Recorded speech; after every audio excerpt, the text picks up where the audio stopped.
You have felt it your entire life. A subtle gnawing sense that you are essentially different from everyone around you. Not better, not worse, just separate. You watch other people engage in small talk, get excited about passing trends, and find comfort in the crowd, and you feel like you are observing a different species through a glass wall. You mimic their behaviors to blend in, but inside there is a static, a disconnection. For years you may have labeled this as anxiety, as depression, as a social defect. You are wrong. What you are experiencing is not a flaw. It is a divergence in perception. Robert Greene, through his study of power, human nature and social masks, spent years dissecting the outliers, the individuals who possess a psychology that refuses to fit into the geometry of the mass mind. He would frame this as the path of self-mastery and strategic independence. If you are watching this, you are likely one of the few who has inadvertently stepped onto this path. It is a lonely road. It is a difficult road, but it is the only road that leads to a genuine self. By the end of this video, you will understand why your isolation is not a defect, but a qualification for a level of existence most human beings will never reach. Before we dissect the signs, you must understand the environment you are living in. Robert Greene has repeatedly shown that the majority of society lives in a state of unconscious participation. They are not truly directing their lives. They are being directed by the collective. They download their values, their fears, and their desires from the crowd. They are safe. They are warm. They are asleep. You are awake. And because you are awake in a world of sleepers, you unsettle them and they drain you. The rare personality is not rare because it is special. It is rare because the psychological price of maintaining it is so high that most people collapse trying to pay it. It requires you to hold tension, to face darkness, to walk without a map. If you recognize these following signs, stop trying to cure yourself. You are not broken. You are simply waking up. Sign 1. The burden of the shadow. You see the monster in the mirror. Most people live in a pristine delusion of their own goodness. They believe they are kind, moral, and harmless. When they do something cruel, they rationalize it. I had to do it. They deserved it. They project their own capacity for darkness onto others. The corrupt leader, the criminal, the enemy. You cannot do this. The first sign of the rare Robert Greene type is that you are painfully, almost surgically aware of your own capacity for darkness. Robert Greene has repeatedly shown that human beings are not as virtuous as they pretend to be. That beneath civility sits ambition, manipulation, envy, and hidden aggression. You understand this not as theory, but as personal reality. You know that under the right pressure, you are capable of cruelty, betrayal, and calculated strategy. You do not hide from these thoughts. You examine them. You sit with them at 3 a.m. This makes you heavy. It makes you serious. While others float on the surface of positive illusions and convenient morality, you are anchored in the deep reality of human nature. Consider the old story of the disciplined man who was asked why he seemed so controlled. He replied, "I am not pure. I simply keep my darker impulses on a shorter leash than most." The average person is a house with a polished exterior and a locked basement they never enter. You are the one who lives close enough to hear what is moving downstairs. This awareness creates a specific kind of distance between you and others. When someone tells you, "I would never do that," you look at them with quiet understanding. You know they probably would. They simply have not been tested yet. You understand that morality is not the absence of darkness. It is the management of it. Because you have integrated that shadow, or are in the process of integrating it, you carry a weight that others simply do not. You do not get easily offended because you understand the darkness from which offense often comes. You do not engage in empty moral performances. because you understand that virtue is often a carefully managed mask hiding deeper motives. You are formidable not because you are destructive, but because you are honest. And in a world constructed on polite illusions, honesty feels like confrontation. Sign 2, the repulsion of the collective, the anti-mimic. Look at the way a school of fish moves. They shift instantly in perfect unison without instruction. This is mass psychology in real time. It is a survival mechanism. To be in the center is to feel protected. To stand at the edge is to feel exposed. The second sign is that you possess a deep instinctive resistance to the center of the school. When a trend sweeps across society, your first reaction is suspicion.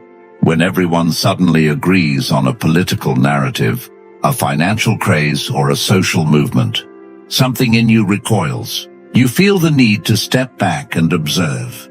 Robert Greene has shown repeatedly that crowds amplify irrationality and suppress independent judgment. You are not oppositional for attention. That itself would be another form of dependence. You resist because your perception works differently. You see the strings. You see how quickly people exchange autonomy for comfort. This often manifests in your life as a history of walking away. You walked away from friend groups that became toxic. You walked away from jobs that demanded your soul. You walked away from ideologies that demanded blind faith. You have likely been called aloof, arrogant, or difficult. Let them call you that. The Greeks had a story about Cassandra, a priestess cursed to speak the truth but never be believed. She saw the fall of Troy before it happened, but the masses laughed at her. They wanted to believe the wooden horse was a gift. She knew it was a trap. You are a modern Cassandra. You see the trap in the gift. You see the manipulation in the marketing. You see the rot in the institution before the walls crumble. This separates you. It makes you feel like a ghost haunting the living. You watch people get excited about things you know are empty. You watch them worship idols you know are false. The mass man finds comfort in consensus. If 1,000 people agree, he feels 1,000 times more secure. You find tension in consensus. If 1,000 people agree, you wonder what truth they are all ignoring to maintain the illusion. This trait keeps you safe, but it also keeps you cold. You cannot merge. You cannot lose yourself in the party, the riot, or the congregation. You are always watching, always the observer. This is the price of your autonomy. Sign 3, the intuitive time traveler, pattern recognition. This is perhaps the most unnerving sign for the people around you. You have a nonlinear perception of time. Robert Greene's study of human nature identifies intuition not as a mystical gift, but as the unconscious mind processing patterns too quickly for conscious logic to fully explain. It perceives where things are going, not just where they are. You know how a relationship will end on the first date. You know a business partner is untrustworthy before they have taken a single advantage. You know exactly what someone is going to say 3 sentences before they say it. To you, the present moment is transparent. It is merely a seed containing the future. This makes you incredibly difficult to deceive. When people speak to you, you aren't listening to their words. You are listening to their intent. You hear the insecurity behind the boast. You hear the resentment behind the compliment.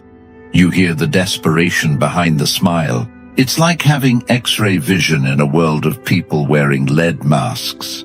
But this is a double-edged sword. Because you see the end, you often struggle to begin. Why start the friendship if you see the betrayal? Why take the job if you see the burnout?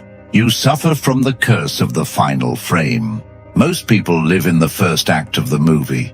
They are excited about the setup. You are watching the third act. You are already processing the tragedy, the twist, the resolution. This creates a sense of detachment that others mistake for depression. Why aren't you excited? They ask. We just signed the deal. Because you see the fine print that isn't written on the paper yet. Robert Greene suggests that this type of personality often mirrors the role once played by the strategist, the outsider observer, the one who lived close enough to society to understand it, but far enough to see its hidden mechanics. They were feared and respected because they dealt with what others preferred not to see.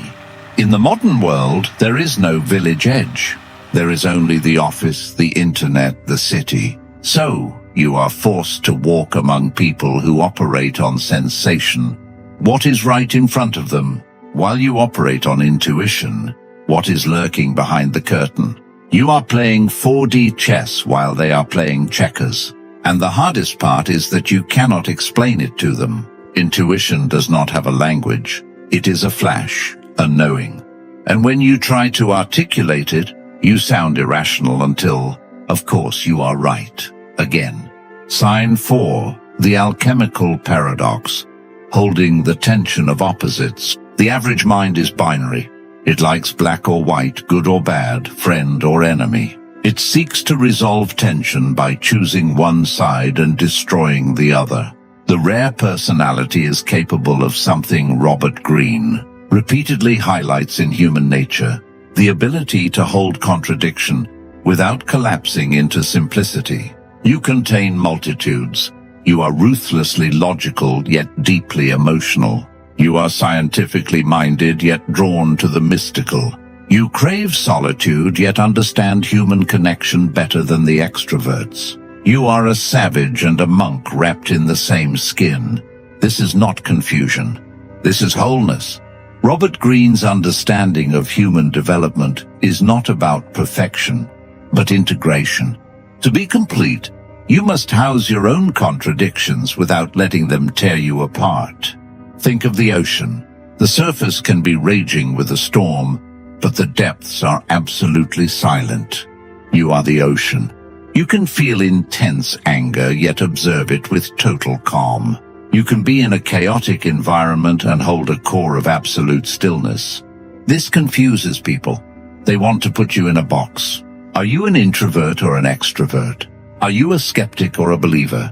Are you tough or sensitive? And you want to answer, yes, you are a paradox. And because you are a paradox, you act as a mirror to others. When an angry person meets you, your calmness reflects their rage back to them. When an inauthentic person meets you, your authenticity exposes their mask. You don't have to do anything to unsettle people. You just have to be. This ability to hold opposites gives you a power that is almost extinct in the modern world, the power of nuance. While the world screams on social media, picking sides in a tribal conflict, you stand in the middle, seeing the truth in both and the distortion in both. You understand that the troubled person is shaped by the past, but still accountable for their actions. You understand that the leader is brilliant but also deeply flawed. You do not collapse the wave. You ride it, but this is exhausting. It takes massive psychological energy to hold two opposing truths in your mind. At once, F. Scott Fitzgerald said, "The test of a first-rate intelligence is the ability to hold two opposed ideas in mind at the same time and still retain the ability to function." Most people function by ignoring half of reality. You function by carrying the weight of the whole. Sign 5, the search for the prima materia, depth over breadth. Small talk is not just boring to you. It is physically painful. It feels like your brain is being suffocated by cotton. You do not care about the weather. You do not care about the sports game. You do not care about the celebrity scandal. You are obsessed with what the alchemists called the prima materia, the root matter, the essence, the core truth. You want to know what someone fears most. You want to know what keeps them awake at night. You want to talk about mortality, about the universe, about the psychology of power, about the nature of consciousness. This makes you intense. How many times have you heard that word? You're too intense. You think too much. Just relax. But you cannot relax into the shallows. You are built for the deep. This is why you likely have very few friends. You cannot maintain relationships that are based on surface-level maintenance. You would rather sit in silence with someone who understands you than chatter for 3 hours with someone who doesn't. Robert Greene notes that people who pursue true self-mastery often outgrow relationships as they evolve. This is not because they are unloving, but because the frequency of their existence has changed. Imagine you are tuning a radio. Most people are broadcasting on FM 100, popular, loud, easy to find. You are broadcasting on a shortwave frequency that only a few receivers can pick up. When you try to lower your frequency to match theirs, you feel like you are fading. You feel the persona, the social mask, tightening around your throat. So you stop trying. You accept the solitude. You realize that one conversation with a mind that matches yours is worth 1,000 nights out with the crowd. You are digging for gold in a world that is satisfied with plastic. Sign 6, the neurosis of the divine, the crisis of meaning. This is the sign that usually sends people searching for answers. But the therapist, unless they are truly skilled, often makes it worse. They try to fix you. They try to get you to adjust to society. But Robert Greene's understanding of human nature suggests something deeper. People often become psychologically fractured when they content themselves with inadequate or false answers to the biggest questions of life. You are not depressed in the simplistic sense of a chemical imbalance, though it may feel like that. You are suffering from a kind of spiritual starvation. The 6th sign is that you cannot survive on distractions and surface comforts. Most people are satisfied if they have a job, a spouse, a house, and a yearly vacation. Their existential hunger is easily quieted. Yours is bottomless. You look at the successful life, the corporate ladder, the suburban prestige, the accumulation of shiny objects, and you feel a wave of nausea. You don't just find it boring. You find it terrifyingly empty. You have a neurosis of meaning. If your life does not have a transcendent purpose, a deep burning why, you begin to wither. You physically lose energy. You become lethargic. You might even get sick. This is your psyche's way of going on strike. It is signaling to you, I will not participate in this charade. I will not spend 40 years moving paper from one pile to another, just to fade out comfortably. Society calls this being unadjusted. Robert Greene would call it the call to transformation. The ancient myths speak of the figure who falls ill or becomes lost until he accepts the deeper mission. You are that figure. Your symptoms, your anxiety, your dissatisfaction, your restlessness are not flaws. They are the summons. You are the person who leaves the high-paying position with no backup plan because something inside was decaying. You are the one who walks away from a seemingly perfect relationship because it felt like a cage. You destroy the comfortable to search for the authentic. This makes you dangerous to the status quo. The status quo depends on people being content with mediocrity. You are the disruption in the system because you demand meaning in a world that often only offers utility. Do not numb this hunger with alcohol, endless scrolling, or artificial stimulation. That hunger is your compass. It is pointing you toward the only thing that will ever satisfy you, the creation of your own path. Sign 7, the architect of synchronicity, the dialogue with reality. The final sign is the most difficult to explain to a strict rationalist, but you know exactly what I am talking about. You experience meaningful patterns that feel too precise to dismiss. Robert Greene's study of human behavior would frame this less as mysticism and more as the extraordinary pattern recognition ability of a highly observant mind operating beneath conscious awareness. You think of a person you haven't seen in 10 years, and they call you 5 minutes later. You are wrestling with a difficult philosophical question, and suddenly you encounter the exact idea that answers it. You have a dream about a symbol, and the next day you encounter that same symbol in an entirely unexpected place. To the average person, these are just strange coincidences. They shrug them off. To you, they feel like a language. You live in an ongoing dialogue with reality itself. You understand that the inner world, your mind, and the outer world, circumstances, are not always as disconnected as most people assume. Because you are becoming more aligned with your authentic path, reality seems to organize differently around your movement. This does not mean you are special in some narcissistic fantasy. It means your perception has become sharper. When you are moving in the wrong direction, resistance appears everywhere. Doors close, plans collapse, systems fail, everything feels misaligned. But when you are moving in the direction that actually matches who you are, opportunities begin appearing with strange precision. The right people emerge. The right information arrives. Resources appear at exactly the moment they are needed. You have learned to trust this internal compass more than the visible logic of society. You make decisions that look irrational to others. Why are you moving there? Why are you leaving that job? Why are you changing direction? And your only answer is, I know. And somehow, again and again, that knowing proves accurate. This is one of the clearest signs of the rare personality. You have stopped navigating by the map, handed to you by the crowd, and started navigating by the patterns only you can see. If you recognized yourself in these signs, you are likely exhausted. It is exhausting to be the one who sees the shadow. It is lonely to be the one who cannot merge with the crowd. It is painful to carry the burden of meaning in a world that often feels empty. You have probably spent years thinking, what is wrong with me? Why can't I just be normal? Stop asking that. Normal is a statistical average. It is not a measure of health. In a dysfunctional society, being normal can itself become a pathology. Robert Greene's work repeatedly points to the same truth.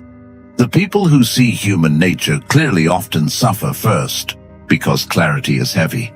You are not suffering because you are broken. You are suffering because you are resisting your function. You are trying to behave like someone built for comfort when you were built for awareness. You are trying to blend into systems that were never designed for minds like yours. The pain comes from the friction between who you are and who you are pretending to be. So how do you stop the pain? You do not erase it.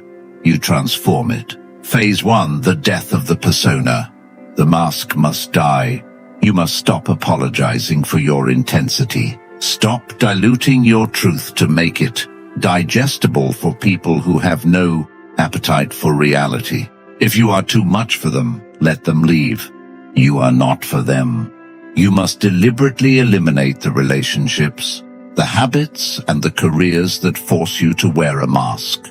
This will feel like a death, because it is one. It is the death of the nice guy, the good girl, the pleaser. Let them go. They were never you anyway.